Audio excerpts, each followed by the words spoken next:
يعلمون والذين لا يعلمون. وقال النبي صلى الله عليه وسلم: تركت فيكم أمرين لن تضلوا ما تمسكتم بهما كتاب الله وسنتي. معزز معطر قابل قدر اساتذہ کرام و حکم صاحبان اور میرے اسلامی بھائیوں، میں آج کے سالانہ انجمن میں جس عنوان کو لے کر حاضر ہوا ہوں وہ ہے ملک و ملت کی تعمیر میں مدارس اسلامیہ کا کردار. وقال الشاعر: وہ غیرتیں وہ صبر و ایمان ہے کہاں، وہ غیرتیں وہ صبر و ایمان ہے کہاں، حسن عمل کے دل میں وہ ارمان ہے کہاں. ایک گل مچا ہوا ہے کہ مسلم ہے خستہ حال، ایک گل مچا ہوا ہے کہ مسلم ہے خستہ حال، پوچھے ذرا کوئی کہ مسلمان ہے کہاں. مدارس اسلامیہ دراصل تعلیم و تبلیغ کے وہ اسلامی قلعے ہیں جنہوں نے پوری دنیا کے اندر اسلام کی حفاظت اور اس کی نشر و اشاعت میں کلیدی کردار ادا کیا ہے. ان مدارس میں کے تربیت یافتہ علماء مبلغین نے اسلامی ضابطۂ حیات کو دنیا کے چپے چپے میں عام کیا ہے.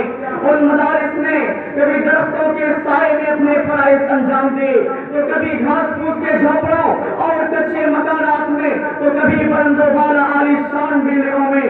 مسجد نبوی کے باہر صفا نامی چبوترے سے شروع ہوئی یہ تحریک مختلف شکل و صورت میں الحمدللہ جاری و ساری ہے اور انشاءاللہ تا قیامت جاری رہے گی. اس تحریک کے بانی کون تھے؟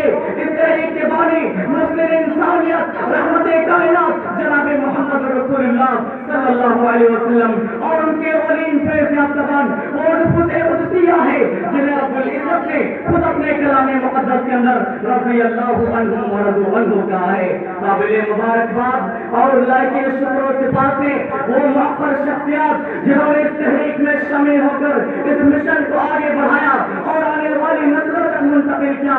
تاریخ کے اوراق اس بات پر شاہد ادر ہے کہ مدارس اسلامیہ کے تربیت یافتہ علماء نے تاریخ کے ہتھوڑ میں زندگی کے تمام شعبہ جات میں قائدانہ رول ادا کیا ہے اور دنیا کے سامنے اپنی قیادت و سیاست کا بے مثال نمونہ پیش کیا ہے.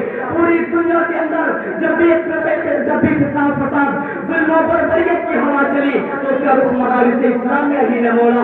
جب فساد جب تہذیب و ثقافت زبان و ادب کے ساتھ کھلواڑ کیا گیا تو اس کا رخ مدارس اسلامیہ ہی نے موڑا. یہی نہیں بلکہ نبی کریم صلی اللہ علیہ وسلم کے بعد جب عرب کے اندر کفر و شرک کی آگ لگی تو اس آگ کو گل و گلزار بنانے والا کوئی اور نہیں بلکہ مدارس اسلامیہ کے روشن چراغ مجدد ثانی محمد بن عبد الوہاب نجدی رحمہ اللہ تھے جنہوں نے اس تاریخ چینل کو اپنے علم کے چراغ سے جلا بخشی. یہی نہیں بلکہ جب آپ تاریخ کا مطالعہ کریں تاریخ پر غور کریں تو آپ کو مدارس اسلامیہ کا کردار ایک روشن بات کی طرح نظر آئے گا. یہی نہیں بلکہ آپ کو تاریخ میں یہ بھی ملے گا کہ جب تابان نے سر اٹھایا تو اس کی سرکوبی میں مدارس اسلامیہ کے پیش پائی نوجوان شیخ الاسلام علامہ ابن تیمیہ رحمہ اللہ میدان میں آئے اور تاتاریوں کے فتنے کا بڑی جمع مردی کے ساتھ مقابلہ کیا.